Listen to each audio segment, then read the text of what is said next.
Alamin naman natin ang update sa isinagawang inspeksyon ng mga opisyal ng MMDA Office for Transportation Security at MRT-3 sa ilang pasilidad ng Parañaque Integrated Terminal Exchange o PITX ngayong umaga.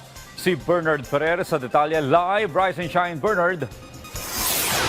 Audrey, maagang nagsagawa ng inspeksyon ang mga opisyal ng MMDA Office for Transportation Security at MRT Line 3 sa ilang pasilidad ng Parañaque Integrated Terminal Exchange o PITX bilang bahagi ng paghahanda sa inaasang pagdagsa ng biyahero ngayong Semana Santa.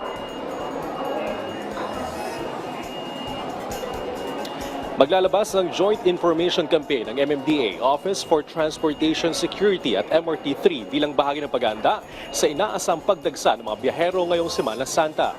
Layunin nito na mabigyang gabay at paalala ang mga biyahero at iba pang mananakay upang matiyak ang ligtas at maayos nilang pagbiyahe. Umaga, personal na nagsagawa ng inspeksyon sina MMDA General Manager Nicolas Torre III, OTS Undersecretary Gilbert Cruz at MRT-3 General Manager Michael Capati sa Parañaque Integrated Terminal Exchange.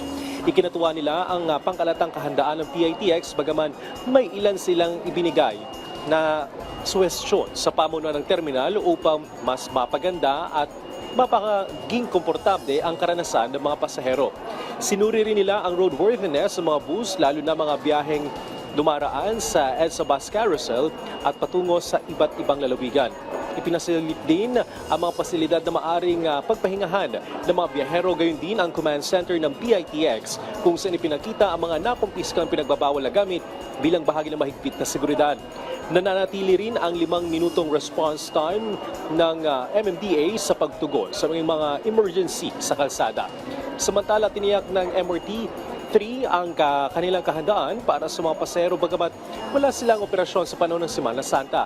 Isa sa ilalim naman sa masusing maintenance sa mga tren bilang bahagi ng kanilang safety at security measures. Audrey, sa ngayon, nagpapatuloy mahigpit na seguridad. Sa entrada ng PITX, mahigpit nilang sinusuri ang mga dalalalang bagahe at gamit ng mga pasaherong pumapasok dito sa terminal.